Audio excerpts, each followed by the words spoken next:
เจอกันอีกในคลิป EP 2เนาะกับทดลองซาวฟอนตัวเก่าที่ว่าเคยเล่นมาแล้วเนาะแล้วเอามาเล่นใหม่ว่าเสียงมันจะเป็นอย่างไรเนาะ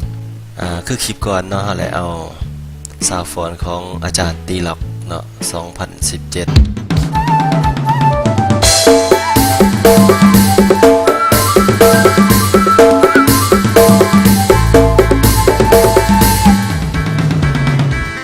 มาคลิปที่2นี่ว่า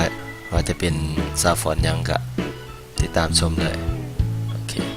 มื้อนี้เนาะเราจะเอาซาวฟอนนิกกี้มินิ2017เนาะเราจะเพิ่มครับฟูลช็อตซะก่อนเนาะแล้วก็แอปปี้ไปโอเคพี่เนาะ